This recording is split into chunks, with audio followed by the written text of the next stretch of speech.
This episode of The Casual is brought to you in part by Squarespace. For all your website needs, Squarespace delivers it in an all-around package to help you build a beautiful, integrated online presence. If you've been here for a while, you know we talk a lot about Japanese fashion, or at least a little bit. Style, fashion, culture, the whole thing. And that is because, as a casual unit, we are based in Tokyo. But also because I love the philosophy of Japanese fashion and have been able to, with varying levels of success, apply a Western perspective on said philosophy. And today I want to share some of what I learned throughout the years working in fashion in and around Japan with you. So here are 3 major fashion and design style tips from Japan that you must know so you can build a better wardrobe, or an even better wardrobe. If your wardrobe is already great. And you're like, what are you telling me, dog? My stuff is already good. If you're like that, I'm just trying to help you make it even better.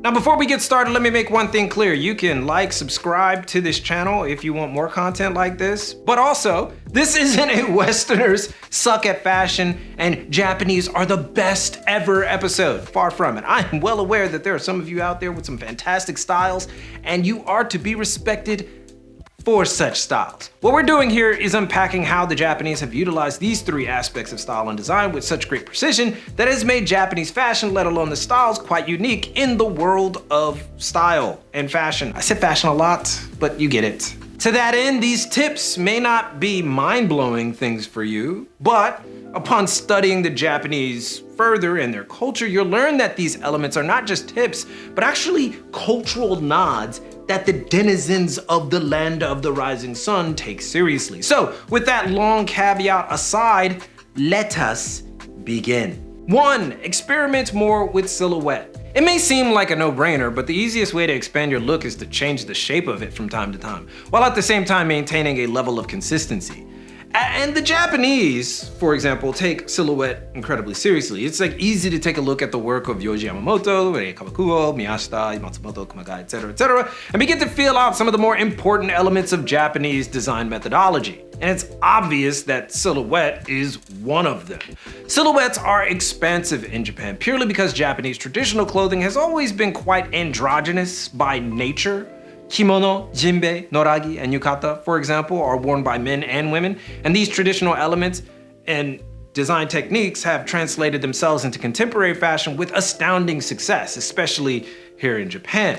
And while you may not have immediate access to all of what Japan has to offer, factoring the width, length, and symmetry of a garment you choose can add a bit of color to your wardrobe without actually using color. How about that? Numero 2, or nibanme, I'm not sure which language we're gonna, just say number 2, commit. Whenever I say this to many of my Western compatriots, they get all up in arms. What do you mean commit, dog? I'm not just doing one style. I get why though. The US in particular, where I'm originally from, you are taught to dress for the occasion, and this requires one to have many or multiple styles in their closet for any of those set occasions. It seems legit, I get it. Problem here is, dress for the occasion doesn't necessarily mean abandon what you naturally do. In Japan, I'm constantly amazed by how many are able to take their so-called everyday street style and apply it to a more formal style. Granted, this isn't always possible, but it's far more frequent than not. The Japanese have this thing about commitment that you should know too. Whether it's a job, skill, hobby, or whatever, they go hard in whatever they choose to be a part of. It's not like a half-ass in this. They go all the way. All the way. It's a figurative headfirst dive into everything the style and culture has to offer. And you shouldn't be surprised if a Japanese person knows far more about the culture of the style that they're partaking in more than you, because it can happen. But this is also cultural amongst the Japanese. This is how they're taught in school, in masonry, and artistry. Commitment is a key cog in Japanese society, and as a result, it trickles into things like fashion. And while I'm not saying that you have to commit to one style like many Japanese do, putting more emphasis on what you like rather than the flavor of the month can give you more confidence in what you choose to style yourself with and saves you a ton of money as you begin to invest in pieces that suit your taste rather than the taste of the boring masses. Unless, of course, you want to be boring, and there's nothing wrong with that. You can be boring, and that's fine. I'm just saying if you don't want to be, you can employ a little bit of this. Now we got one more tip, but before that, let's get into a word from our sponsor, Squarespace. A big part of fashion is community, and building a fashion brand or any business requires a strong one. That's why using Squarespace for your new website might be the way to go. Besides being packed with great website templates, built-in SEO and analytics, Squarespace's new members areas make it easy to create, foster, and grow a community of true fans. Give back by giving members exclusive content, discounts, and much more, all while monetizing your business. So use our code squarespace.com/thecasual to save 10% off of your first website and let Squarespace help you build your brand, business, and community.